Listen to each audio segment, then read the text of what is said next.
BRS party గెలిస్తే పరిధిలో కుర్చీ వేసుకుని కూర్చుని అభివృద్ధి చేస్తానని చెప్పిన కేసీఆర్ మళ్లీ ఏ ముఖం పెట్టుకుని పరిగి వస్తున్నారని కాంగ్రెస్ నాయకులు ప్రశ్నించారు.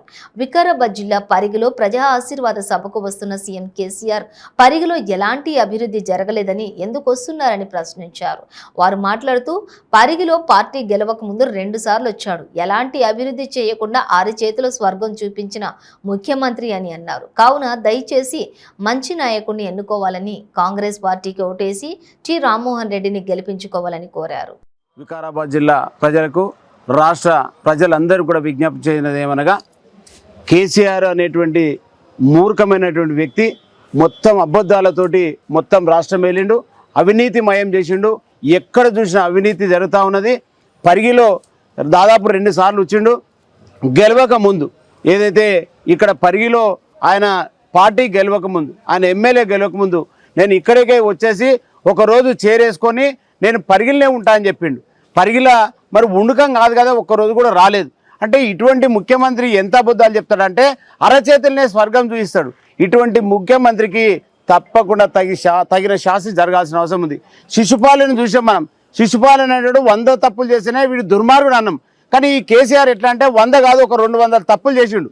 అంటే ఇటువంటి దుర్మార్గుడిని ఈరోజు గోరికి కట్టాల్సిన పరిస్థితి ఈరోజు వచ్చింది. ప్రజలందరూ కూడా గ్రహించాలి. నిరుద్యోగులకు ఉద్యోగాలు లేవు, ఏదైతే దళితులకు 3 ఎకరాల భూమి లేదు, దళితులను ముఖ్యమంత్రి చేస్తున్నావు.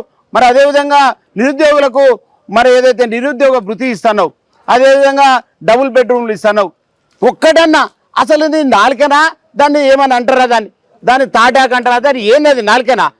ఏది పడితే అది ఒక దుర్మార్గమైనటువంటి మాటలు, నీచ మాటలు, అబద్ధాలు మాట్లాడతావు. దేశంలోనే ఎవరు లేరు నీ అబద్ధాలుడు. ఈరోజు ప్రజలందరూ చైతన్యవంతమైన నీవు ఒకటే అనుకుంటున్నావు, ఎన్ని చేసినా నేను పైసలు పెట్టి గెలుస్తా అనుకుంటున్నావు. ఈరోజు పైసలతోటి నువ్వేం చేయలేవు. నీ పైసలన్నీ ఖాళీ చేయడం ఖాయం. ఈరోజు రాష్ట్ర ప్రజలందరూ కూడా ఎదురు చూస్తూ ఉన్నారు.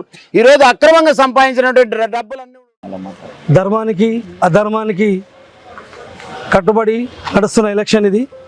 అయితే ప్రజలంతా కూడా అన్ని విషయాలు గమనిస్తున్నారు. ప్రజలకు నేను ఒక్కటే చెప్పదలుచుకున్నా, మనం ధర్మం వైపు నడవాలని చెప్పి కోరుతున్నా. మరి మన అన్నగారు రామ్మోహన్ రెడ్డి గారు 2 ఎలక్షన్లు కూడా చాలా కష్టపడ్డాడు.